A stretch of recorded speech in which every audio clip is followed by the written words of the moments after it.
Please.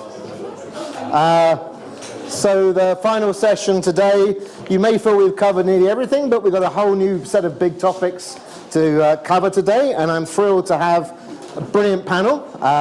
We've got Darrell, the global CEO of Ipsos Public Affairs and author of The Empty Planet, who's joining us from Toronto.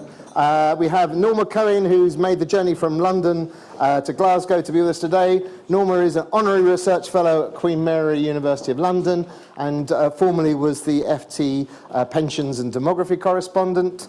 I'm going through things in alphabetical order. Nicole Shanahan, thank you, Nicole, joining us particularly early in the morning, I suspect, from California, from the Bia-Echo Foundation. Thank you very much for joining us. We have Richard Sharpe, who, on the same time in Edinburgh, he's honorary professor at the Centre for Reproductive Health at the Queen's Medical Research Institute in Edinburgh. And last, but by no means least, Shanna Swan, a professor at Mount Sinai, and author of an excellent book called Countdown. And as with Darrell's book, I would recommend you to buy and read them. They really are excellent. So thank you all for joining us. We have an hour, and the theme of the session is really about changes in population structure, and in particular, we focus a lot upon longevity gains, but we're going to focus a lot around issues to do with a declining fertility rate and how that's affecting the population structure and the number of people as well, and how that ties into environmental issues. So I'm going to begin asking Darrell a question. Thank you for joining us. There's a lot of talk about the pressures of overpopulation, and in particular how that contributes to sustainability challenges. But your book, I guess the clue's in the title, The Empty Planet, focuses on declining populations. Do you want to tell us a bit more about why that's a declining population and where, and perhaps whether that's a good or a bad thing? All in 2 minutes. Right. Thank you very much, Andrew. The premise of the book, it's basically the idea that we have this perception in our minds based on statistics from the UN mostly, that the global population is exploding in an out of control way, that by the end of the century, we're going to be about 11 billion people. And the data just don't add up. And every day they add up less and less. And so what we argue in the book is that probably we're going to end up somewhere between about 8 and 9 billion people. These days, given the effect of COVID on fertility, I would say closer to 8 than 9. We're going to peak mid-century, and we're probably going to end up about where we are today. By the time we get to the end of to 2100. And the reason for that is because fertility is basically collapsing around the world. We argue in the book that it's basically related to a combination of urbanization and culture change that's driven by that. But the numbers speak for themselves. I mean, back in 1960, the UN tells us that the average fertility rate for women around the world was 5.2. Today, it's 2.4, they tell us. But there's other credible research that shows that it's at least as low as 2.3. And given what's happened with COVID, it could be as low as 2.2, at least for this period that we're going to. By 2050, the UN tells us that it's going to be 2.2. So the disagreement, I would say, between what we're saying and what the UN is saying is not necessarily direction. It's just level peak and then the speed of the decline. So we're definitely seeing that. And accompanying that, as you've already discussed, we're seeing a rapid increase in terms of longevity, although there's been a slight correction in some of the data that's been coming out recently in some countries. But most of the world's population growth today is driven by people not leaving this mortal coil as early as they used to and hanging around for longer than they used to, but a lot fewer people coming into the population. So at some point, we're going to reach a point, as I said before, mid-century, an equilibrium, and it's going to start to drop. And I would say, we're in the COP26 process. That's what you're considering in Glasgow. And I think that some of the estimates about what the future environment is going to be need to start really adjusting the denominators in their equation if they're related to what the presence of humankind is going to be on this earth and their effect. Thank you, Darrell. And I'm going to turn to you now, Norma, because Darrell's talked about overall population numbers and the sort of collapse, I think the word he used, in the fertility rate.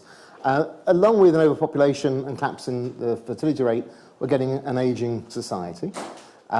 So, what do you think are the socio-economic determinants behind some of those? And which do you think is the more important, the fall in the fertility rate or the increasing in life expectancy? look, they're both absolutely important if you think about how do we finance ourselves, how do we pay for things. And it's not just tax receipts, it's about consumption.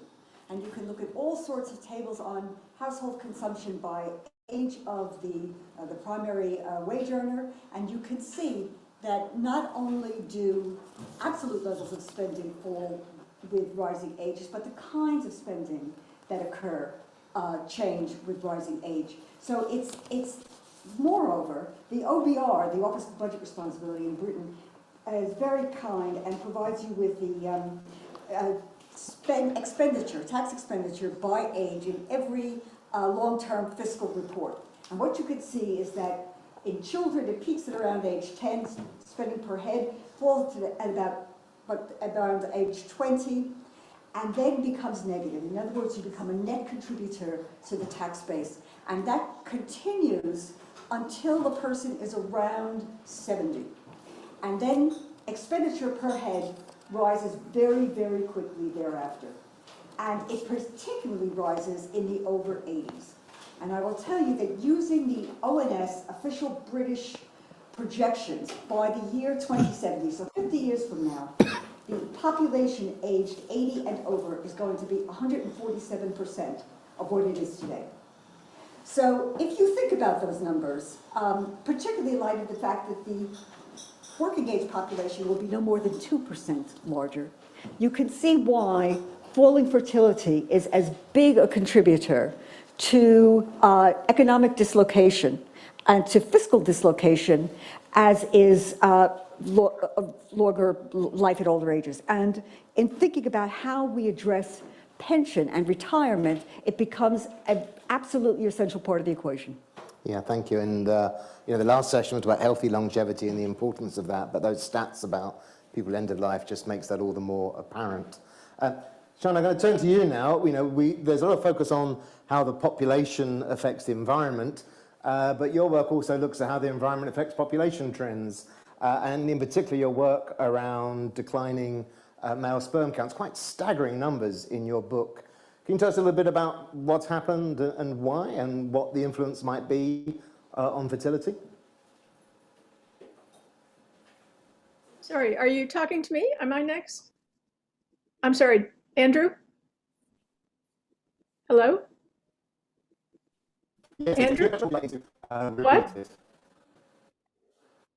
Yes, hi Shanna, can you hear me okay? One of the perils of, we're just told our internet connection is unstable. Okay. So we are, however, saving the planet by not getting you over here on a plane, so there's good news to that. So the question I asked Shanna was, you know, your work focusing on, you know, this dramatic decline in male sperm counts. Can you tell us a little bit about what's been happening and why, and what influence that might be having on fertility? Sure. Yeah. Thank you. First of all, thanks for having me and putting together this great panel, which I think is really fun and exciting.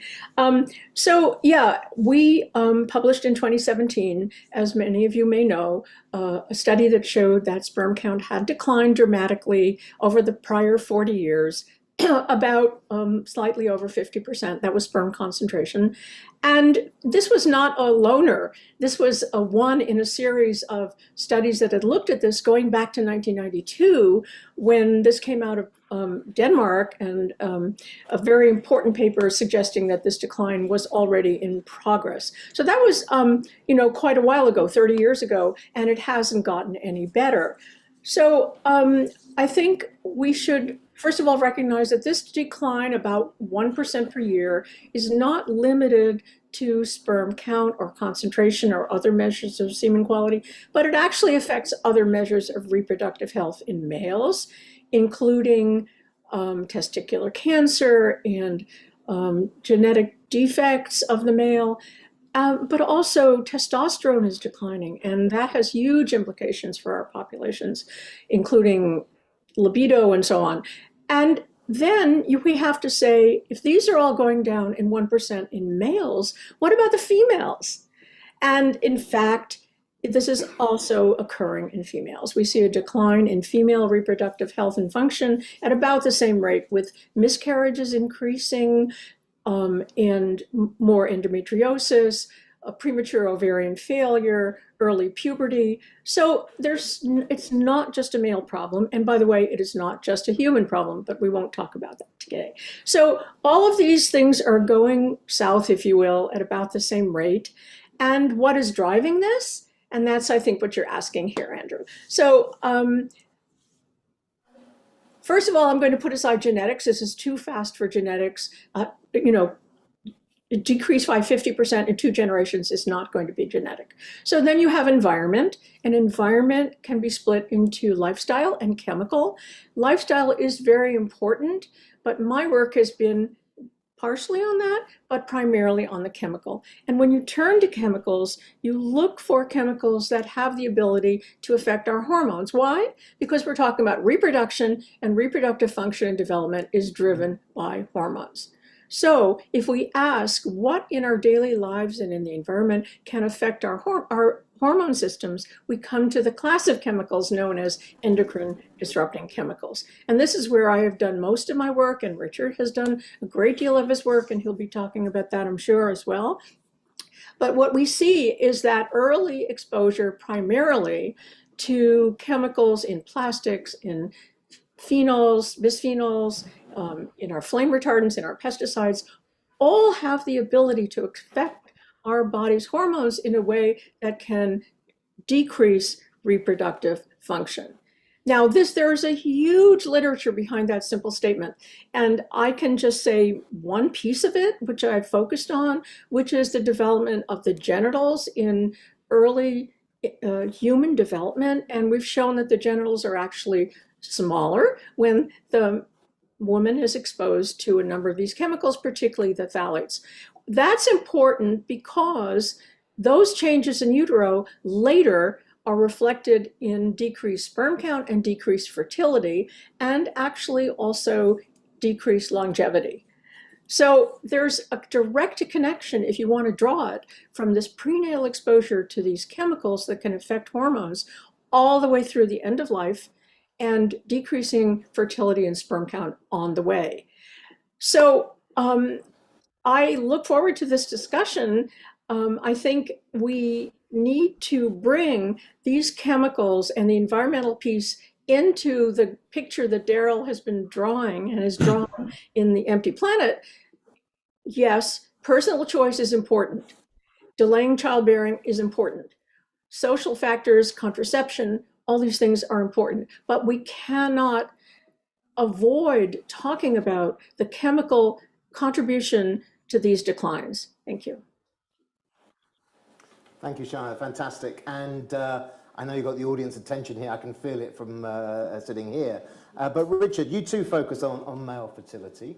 What's your take on what is happening and what its impact is and what can be done? Well, I think my concern is primarily that we face a situation, at least in Northern Europe, where something like 1 in 5 or 1 in 6 men of reproductive age now has a sperm count that is low enough to significantly affect their fertility. It doesn't make them infertile, but it means that with a lower sperm count, it will take you longer on average to get your female partner pregnant. And so I think that's a scary statistic in itself. But what you then have to see is that in its modern context, because couples are now choosing not to try for a family until the female partner is in her 30s, sometimes in her late 30s, when her fertility is in active decline, and certainly compared with her early 20s, it's already reduced by 30 to 40%. So when you put that situation together with there's a 1 in 6 chance that her male partner has a low sperm count, it means that when they try for a baby, it will take them longer. And the problem is that time is not on their side, because the fertility of the female partner is actively declining all the time. And there is no simple resolution to that. I know that very often we are told that we have assisted reproduction, which has improved enormously over the past 25 years, but it is still only effective for a minority, and it's also plagued by problems related to age. So the older the couples are, and particularly the female partner, but it applies also to the male, the lower the chances of success.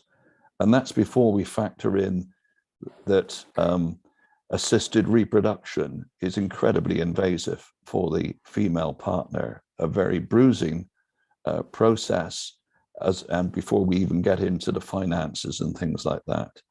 So I think that what we've created a situation where we have almost the perfect recipe for increased couple infertility because of societal changes and because of lower sperm counts in a substantial proportion of young men.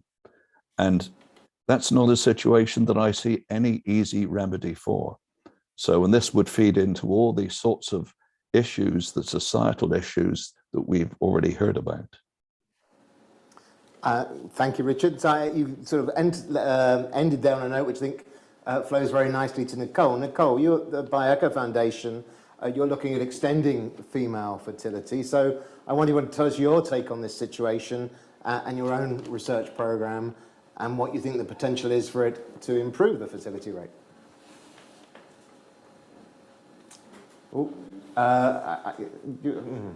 You're on mute at the moment. I am on mute. I can't believe I'm still making that mistake after all this time. Thank you for having me. I think that I entered this field because of the fact that there was lots of energy around longevity science, but reproductive longevity hadn't quite gotten any attention yet.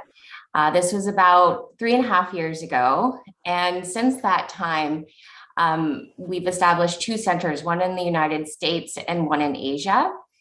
And both of these centers are solely dedicated to reproductive longevity research, with a focus on ovarian aging and female reproductive health and women's healthy lifespans. And if you look at how we've been financing this space over the last 60 years, it's been truly dismal. I estimate that we have about 60 years of science that is missing around reproductive senescence. IVF and assisted reproductive techniques that we use today came out of cancer research dollars. They did not come out of healthy longevity and healthy reproductive dollars. Simply, we just don't understand much about female menopause. We don't know why humans are so different from other mammals. There's only 5 mammal species, mammalian species, that undergo menopause, humans being one, and then 4 species of whales. And that's it. So there's something evolutionary happening, and we don't have the answers to it, but we're starting to get some. So in our first round of grants in the global consortium, we issued 22 new grants to scientists that came into the space. And these scientists are bringing a lot of energy and new knowledge. 2 of these 22 papers were about the gut microbiome. And what we do know is that the gut microbiome really does impact female fertility. And the gut microbiome is also deeply connected to, obviously, the foods we eat, but not just the foods themselves, but the soils that those foods are grown in. So if those soils are contaminated, the food, even though it's spinach or lettuce or something we think to be healthy, is actually not that good for us because it's exposing us, as Shanna said, to chemical inputs. So we're finally starting to put together this very complex matrix of reproductive aging and fertility issues. One other thing I wanted to say that I think is very important, that female reproductive health is stochastic throughout a woman's lifetime. It does not hit a cliff at 36 and then drop. There are moments in a woman's life where she is more fertile in her early 40s than she were at periods in her 20s. So that's just something I did want to share, because it's that moment of the fertility that matters. If you aggregate the data, yes, we do see that decline in the late 30s for women overall. But if you look at a woman as her own story and her own data set, it is actually quite stochastic throughout her lifetime. Interesting. And I'm struck as a theme that's sort of coming out. We worry about humanity and how it's sort of destroying the environment, but the feedback in terms of our own fertility is really quite striking. Let me perhaps start with you, Norma, and others please join in. Of course, Darrell was saying about urbanization as one of the reasons that we're seeing a fall in fertility. What are the economic reasons why we're seeing this sharp fall in fertility? Yeah, I think urbanization certainly correlates closely with the drop in fertility, but Britain was a very urbanized country in the 19th century, and the fertility drop really started in the late 19th century and amongst the wealthy first. So I think the real change has been the role of women, and the fact that both education opportunities and employment opportunities have really opened up for women. And I can cite you some figures, but if you look at countries where fertility began to drop first and fastest, below the replacement rate, which is 2.1 babies per woman, it was countries that either that tended to have inflexible, very structured labor markets that did not permit female workforce participation in flexible ways. So if you look in Europe, among the first two countries to experience declines were Spain, immediately after Franco's death, and Italy, which had very inflexible workforce arrangements, and Japan. Japan has already got a declining population. There isn't a single industrialized economy in Europe that hasn't got falling population. And it's not just limited to industrialized countries. What you find is that everywhere that employment opportunities have opened up for women, fertility is falling. Much is made about China, for example, and its one-child policy. I've never taken that seriously. The reason fertility has been plunging in China since the 1990s is because of, as Darrell says, urbanization, which has opened up employment opportunities for women. The way to look at it is this. Another child, a second child, a third child, isn't just another mouth to feed. It represents an opportunity cost, what economists would call an opportunity cost. Every additional child will take a mother out of the workforce and deprive her of income. And as more and more women opt for tertiary education, for 2 decades, by the way, women have outstripped men in university education in Britain. And it's not just true in Britain, it's true in every industrialized country you care to look at. What you're doing is saying to women, in effect, you've made an investment in tertiary education. You've spent the tuition, you've borrowed the money, you've gone into debt, and you've used your intellectual energy to get a university degree, but you're not going to be able to earn the same return on your investment that a man who's done that can do. And that's why, to me, this is the single biggest factor that accounts for the drop in fertility. And by the way, it's not just limited to the industrialized world or China. I would point out that even in countries with very traditional structures, you see falling fertility. Of the 4 BRICS, Brazil, Russia, India, China, only one has a fertility rate that's above replacement rate. That's India, and that's falling. Moreover, in countries that have very traditional family and religious structures, and I name you Iran and Turkey in particular, you will see fertility has already fallen below replacement rate.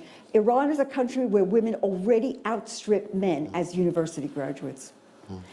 And you know, this is a huge social development, and there are no quick and easy answers. And it's striking in Japan where the female labor force participation rate, so the number of women in the workforce as a percentage number of women, is now higher than America. I mean, it's quite an extraordinary change that's occurred, but they of course have a very, very low fertility rate. I wonder if any of our virtual panelists might want to talk more on perhaps the economic determinants of falling fertility. Darrell? Yeah, I was just going to say I'm in violent agreement with everything that Norma said. The point that we make about urbanization is not the easy point, which is there's a certain amount of logic to it, but which is the one about families on farms need lots of kids for free labor, and families in cities, there lots of kids are a big expense. It was the point in Empty Planet is really about exactly what Norma was saying, which is that the change in the lives of women. What we argue about in the argument we make in Empty Planet is really this is a story about how the lives of women have changed. When they move to the city, they have access to education, access to the workforce, they have different role models, they decide to live a different life. So this is really a story, once you get outside of the biology and you look at the social context in which all of these things are making, is an incredibly good news story about women. Lots of more progress to be made, but it's representative of the progress that has been made as well.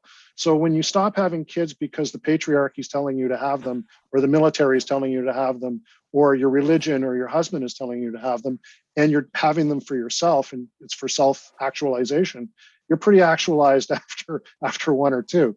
And the shocking part, as was said before, is it's really easy to look at industrialized countries and find that this is a trend, but to also find that it's a trend in countries that are still industrializing is the really shocking part. So we previously mentioned, India is approaching a replacement rate. Well, India is already at replacement rate. It's at 2.1 in the latest data. If you look at the top 10 most populous countries in the world, and by the way, if it's not happening there, it almost doesn't matter where it's happening anywhere else. In those top 10, there's only 2 that are above replacement rate, and that's Nigeria and Pakistan. Even countries like Bangladesh are now below a replacement rate. So, I mean, this is a huge trend, but it's an unacknowledged trend. You have a whole conference that's happening around you in COP26, in which one of the big themes is global overpopulation. Well, Crazy. it's not going to happen at the same level as people think. And in fact, that 17 of the the UN has 17 social development goals, it's SDGs, not one of them relates to population aging and decline. In fact, the one that they have that relates to population is one that contributes to population decline, which is actually increasing education among young women, which is, by the way, the best correlate to whether or not fertility rates are going up or down. So there's this assumption that there's this explosive population growth, that we're still in Paul Ehrlich's 1968 population bomb. We're so far from that it's incredible that I think that smarter people aren't thinking about the consequences of that, because you're surrounded by so many smart people in Glasgow, and what we're saying right now to them is probably either heretical or news. Yeah. If I could, And even the UN median variant says by 2050, something like half of countries will see a falling population. But I suspect you think that's going to be a lot sooner and probably way faster. The median variant still has, they just adjusted it a year and a half ago, still has world population of 10.9 billion people. By the way, that's down from 300 million from their previous adjustment, which is a country the same size as the United States, the third largest country in the world. And the only trend that we're seeing in terms of announcements about population projections is that all of them are down. And the UN is going to be announcing another decline. How fast or slow is another question, but it's all in the same direction. I'd like to come back later to the issue of why. Sorry, Shanna. Yes, please, Shanna. Well, I just wanted to put in a voice for causes, again, other than choice and economic factors. And that is that, first of all, I want to point out that in addition to our declines, many species around the world are declining or are endangered. They are not choosing to delay their first child. They are not choosing to have fewer children. I'm talking about non-human species. And I have to think of our survival in the context of the population survival. Another thing to consider is that when countries have tried economically to give incentives, the Asian countries particularly, give incentives for couples to have more children, so taking back some of that economic cost by subsidizing children, it is not working. They are not increasing their population size. They're not increasing their fertility rate. So the other thing is that the desire for children is partly, and the ability to have children is partly driven by hormones. And I want to point this out again. In our studies, women who had higher levels of phthalates reported less sexual satisfaction and less intercourse frequency. Okay, this is also seen in worker populations. Men exposed to bisphenol A have problems of libido. So I want to just not forget that there's this incredible assault on our reproductive systems going on all the time, and has been going on probably since when these trends started occurring, which is after the war, the beginning of the 50s. Plastics industry grew and everything started to come down. So I want to keep this in our minds as one of the causes of what's driving this. Yeah, and Shanna, let me just, can you say a bit more about the plastics? Because in the book you say it's a particular type of plastic that you suspect, isn't it? Yes, well, the plastics that make, plastics have plasticizers in them. Some make them softer, some make them harder. Those that make them softer are the phthalates. Those are anti-androgenic in some models anyway, and certainly we've seen a decrease in genital masculinity, if you will, in newborns exposed to phthalates, and as has Richard.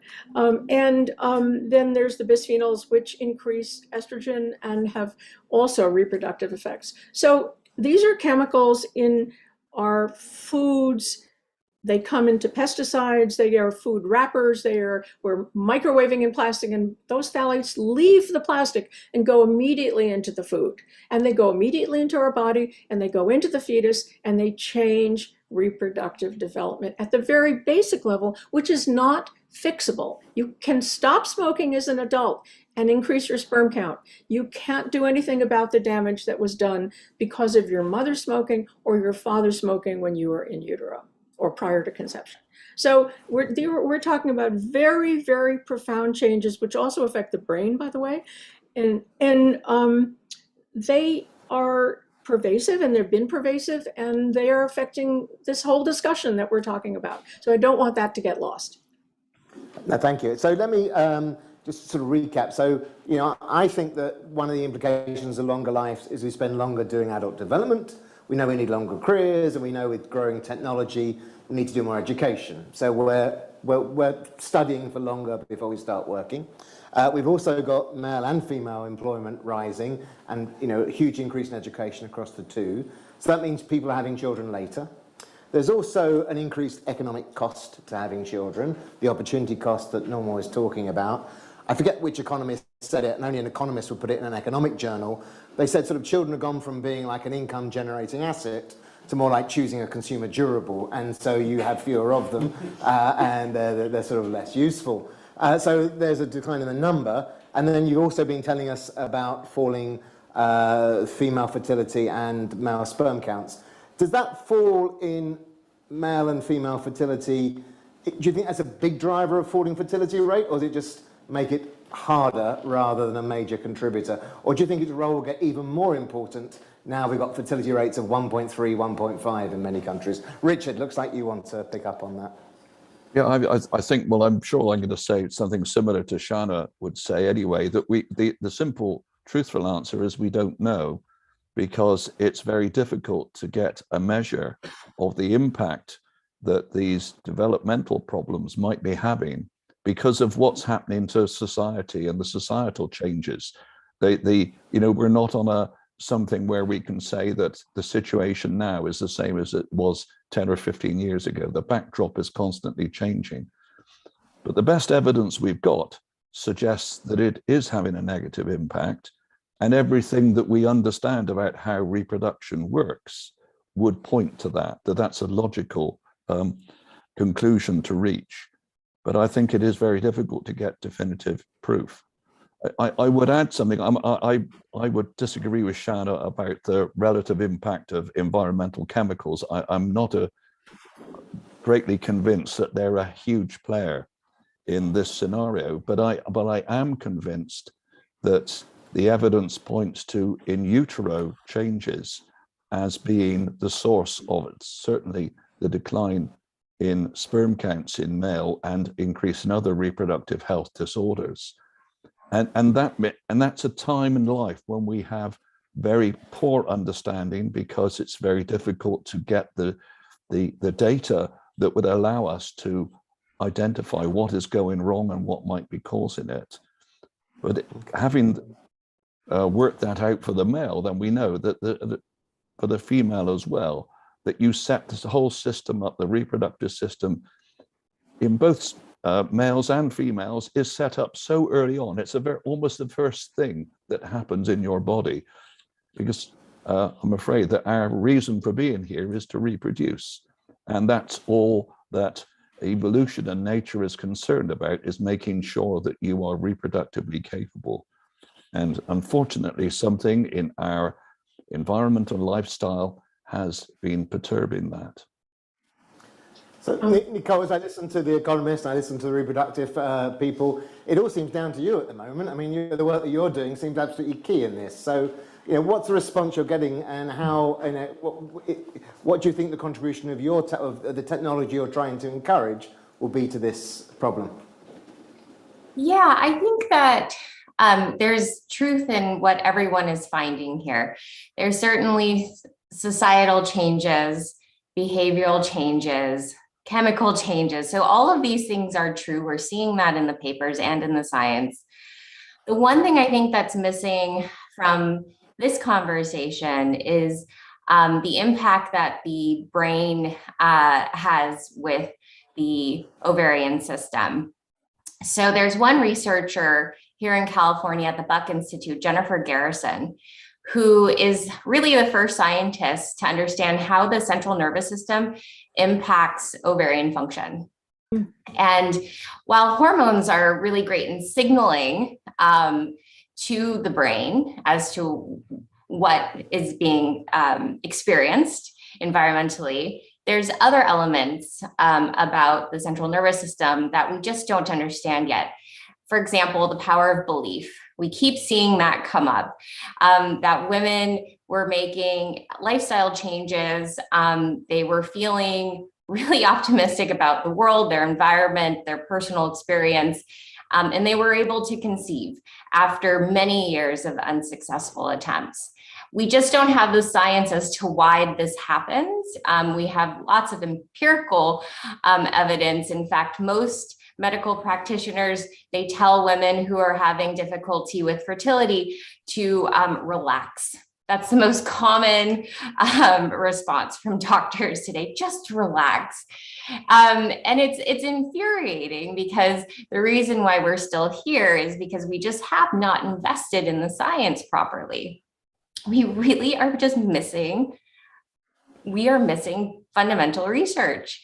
And so one of our goals right now is to really go deep into the science. We're not really focusing on venture at the moment, although I will say there are lots of femtech ventures here coming out of the Valley. Venture capitalists see it as a huge market and a huge opportunity, and they're pretty much scouring the entrepreneurial community for these opportunities, but we just don't have the science figured out. And so $20 million is what we've put in the last 3 years. And it's tiny compared to what other areas of science are receiving. The NIH finally granted its first set of funds dedicated specifically to reproductive aging. This has never happened before. So, I mean, the reason why we're struggling right now is because we have not properly invested. And I want to bring some optimism to the conversation that the more we invest, the more we will know, the more diagnostic tools we'll have. We really don't have diagnostic tools right now. We have 2 blood tests and a ultrasound screening of follicular count, but that is so rudimentary. That does not tell us very much at all. And so the medical advice we're giving to women is it's truly low quality right now. Okay. If I could just support Nicole, I just want to say, to remind people that until a few years ago, most research was done on men. In fact, there was a mandate that came out from NIH saying you had to include women in your research and females in your research. In the laboratory, the female PUP was thrown away because women were considered too complicated hormonally to study, and they just made things more difficult. So I really appreciate the effort you're making, Nicole. I think this is absolutely needed, and there is very little research at NIH in reproductive health at all. There's no institute for reproduction at NIH. There's all kinds of 35, I don't know how many institutes, none of them deal with reproduction. So this is a frustration I've dealt with my whole life. But so yeah, great. Thank you. And that's telling examples there. And thank you for the positivity as well, Nicole. So there's all these forces that are driving fertility rate down. I sort of get from all of you that we need to drive fertility rates up, that this is a problem. Is that right? Do you think we need to try and boost the fertility rate? As in the total fertility rate, the number of children being born per female. Is this an individual problem or is it a society problem? Should we have strong policies trying to raise the total fertility rate? I think we should raise the opportunity for people to have children if they want it. This is not the case now. I feel that this is a right that people have to have a healthy child. And unfortunately, there are many, many couples in the world that do not exercise that right, do not experience that right. Yeah, I would add to, sorry, Norma, go ahead. Yeah, no, get going, Darrell.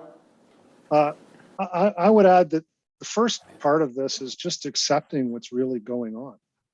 I mean, there's protests that are happening around where you are in Glasgow in which they have a giant inflatable baby that they're marching around as one of the problems that we're having with the future of the world. And the truth is, no. If you want to have kids, let's make it possible for people to have kids, but there's no system that's going to be able to force them to do it that's going to be good for anybody. But this idea that you're making people feel bad or guilty or limiting the choice to have a family is something that the numbers just don't add up when you look at the future. And then the second point is, we can talk about all of the independent variables here, all of the things that can cause this situation to happen. And then we recognize that it actually is happening. And then we move on to the next question, which really is, what are the consequences?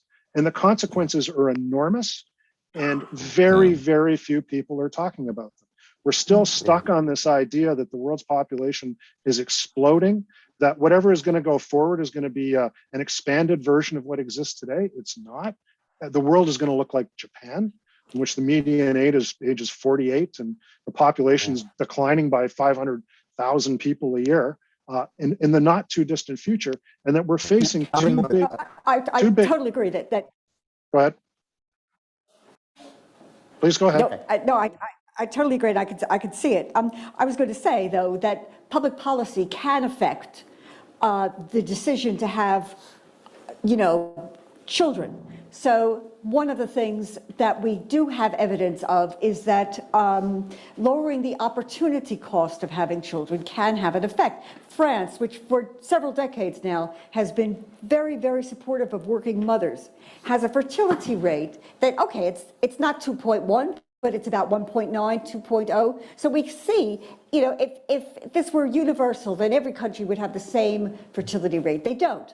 They have different fertility rates. And the evidence is that public policy that has the effect of lowering the opportunity cost, childcare, the availability of childcare, the prevention of effectively punishing women for having children and staying out of the workforce for a few years. Certain kinds of workplace protections can be put in place so that the overall cost to women is lower than it is right now. And this country is particularly poor at it. In a recent UNESCO report on availability of high-quality, affordable childcare, Britain ranks 35th out of 41 wealthy countries, and the United States is right behind. So, can I just add something on that? I think the evidence on the public policy effect is interesting, because if you go around the world and you look at the countries that have done more of this than anybody, say, for example, the Nordic countries, every single one of them has a below replacement rate fertility rate. If you come to hold on a second. If you come to my country in Canada, You look at the one province that has the highest level of, actually it has $20 a day childcare. So it's the most progressive program that we have in childcare. It's the national average. So there is some effect, but I don't, and it's a fairness argument, which I completely buy into, making the possibility for women to reduce the opportunity cost of having children to zero is absolutely the public policy focus to begin with. It absolutely is. But the only thing I'm saying is it's tremendously expensive. It has to be consistent and reliable over a longer period of time. So it's not like a one-year announcement. They have to make it and mean it and stick to it. And then the effects are not going to be able to turn things back to 2.1, 2.2 or anything like that. The one country that's really experimenting with this at a very high level and is going to be really interesting to watch over the next while, and I don't necessarily agree with the way that they're approaching it, is Hungary, which is putting in more incentives and initiatives to try and replace the population that they've lost through aging and their new Hungarian diaspora, where people have moved everywhere. We'll see if they move the needle. Then I'm maybe more enthusiastic. But I just want to try and thank you. I just want to turn to questions to the floor in a minute. Just one sort of final question, and both Nicole and Shanna have pointed out that this is a subject that within male-dominated institutions has not had enough focus in the past. But you all have said there's just not enough awareness of this low fertility rate. The numbers that Richard and Shanna talk about male sperm count are stunning and staggering. So what do you think there is a lack of awareness, and why is there that lack of awareness?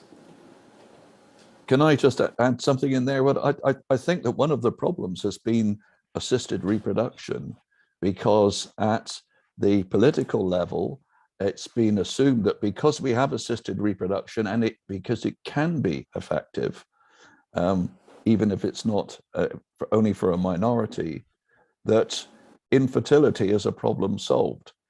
And as a result, there hasn't been the investment in the basic research that we need. Whilst I agree with what Nicole said, there needs to be more. I think that the other thing is that there's been far less investment in male research than there has in female, simply because males don't come forward and apply any pressure. So I think that there are big issues there, I think that one of to follow up on something that Darrell said as well, is that the consequences, we may be seeing some of those consequences now, or get the flavor of it for the labor shortages that we're seeing, for example, in the UK, which people are putting down to Brexit, etc. But my suspicion is that this is actually simply down to what we're going to see, because we're not going to have enough people in the working age population to actually do all the jobs that we need to maintain our society, and particularly with the growing age of the population.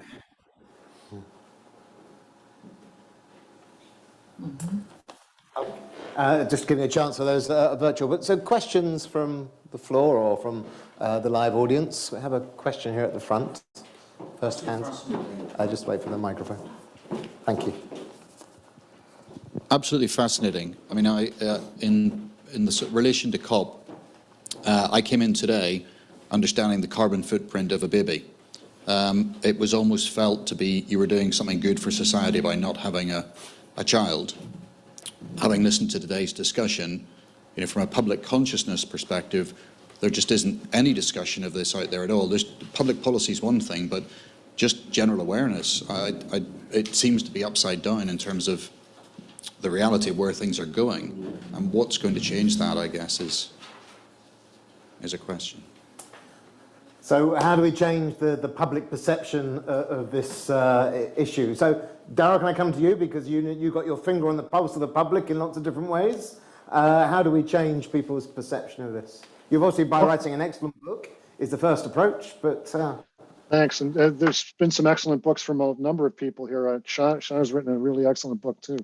But I think the first ththing is just continuing this conversation and telling the truth. I mean, the data speak for themselves. I mean, you don't have to have, you don't have to make things up. The dependent variable here is really clear, and we're just watching, particularly, and we haven't even talked about it today, COVID has crushed fertility around the world.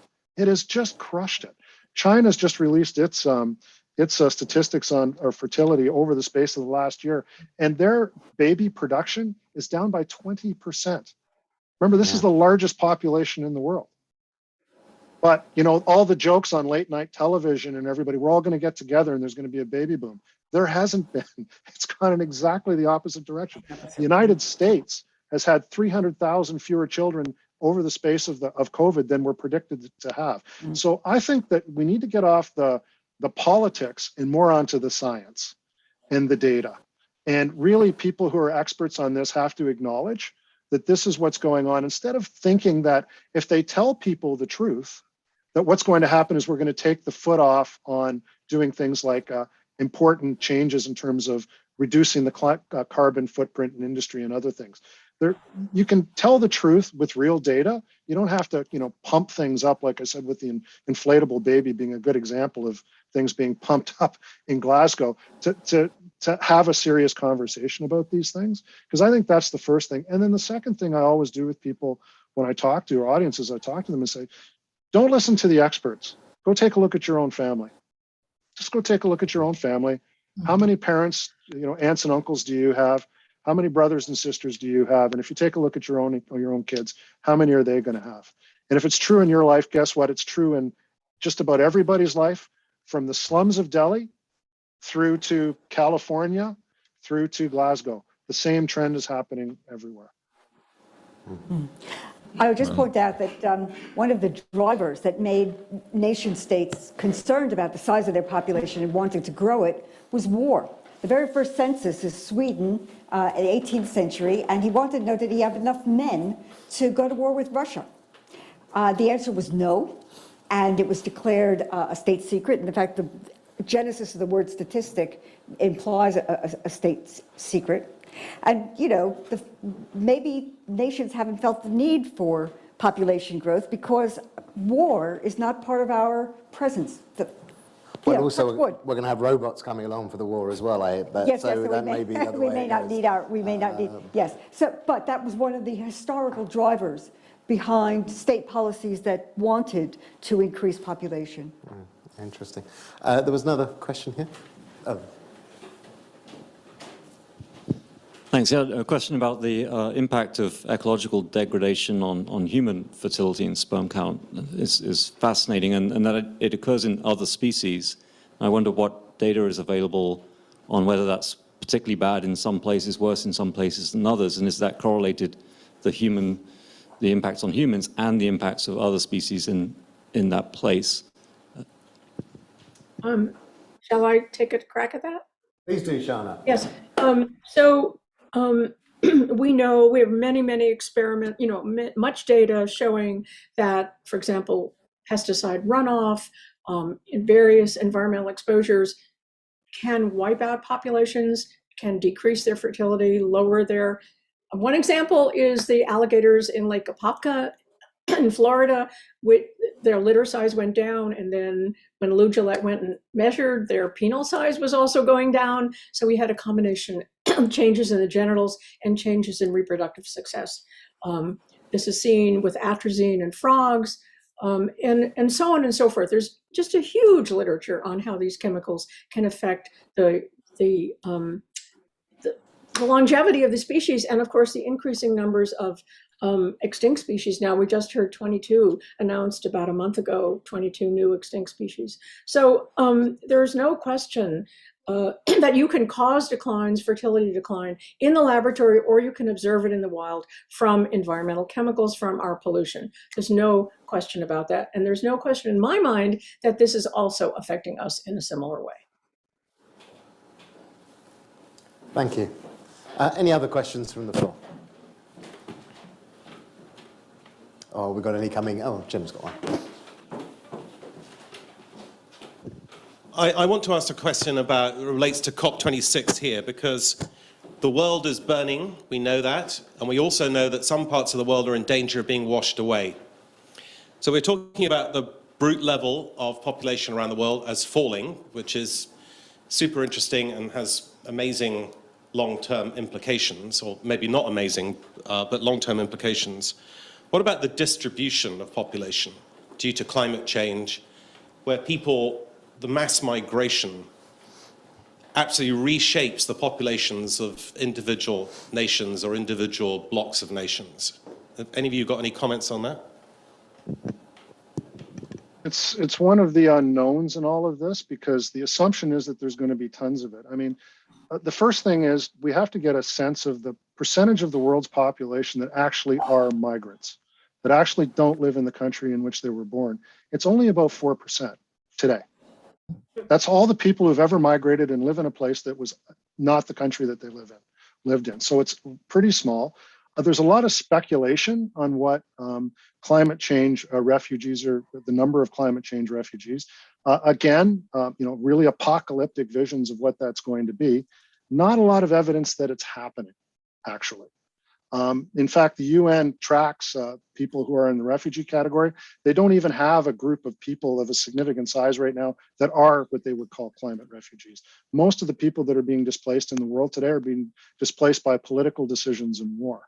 So we've got a pretty big group of people that we have to deal with. By the way, only about 1% of the world's population are currently refugees.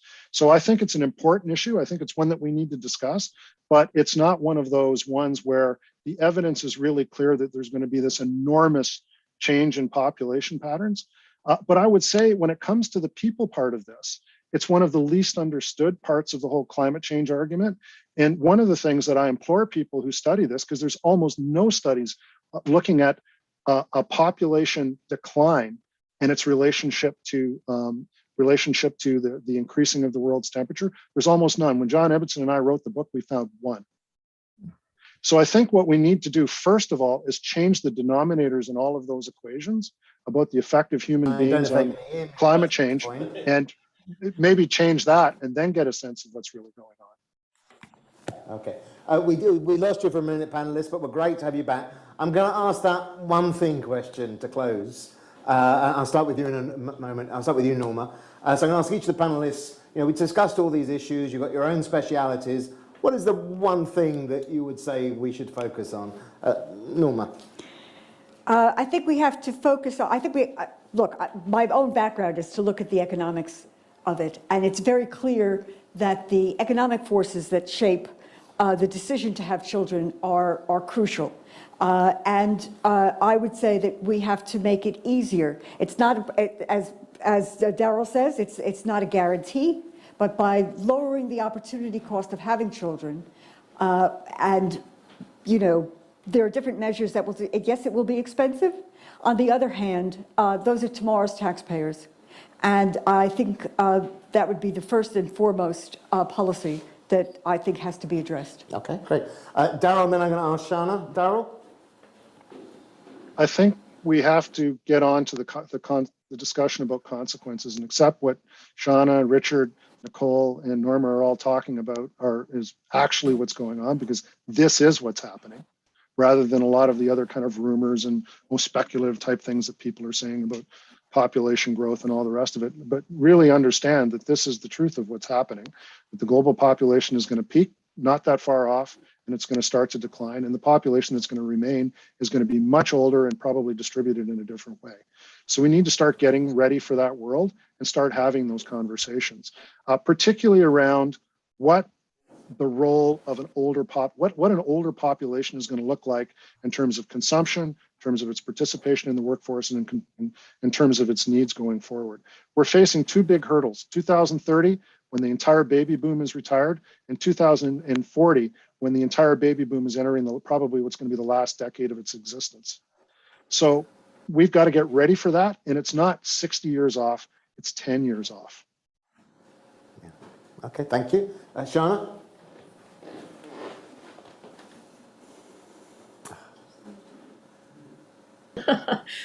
I think that we have to recognize that the increase in chemical production since the end of the Second World War, which has, by the way, gone hand in hand with climate change, and not accidentally, as plastics are made from petroleum byproducts, so these things go together, that this has resulted in a critical decline in fertility, accompanied by other causes, and that we have to address this cause through regulation and production of safer chemicals. I believe this will have a great impact, and we know that it can. We've shown that in the laboratory. Let's show it in people now. Okay, so Richard, then I'll leave Nicole with the last word.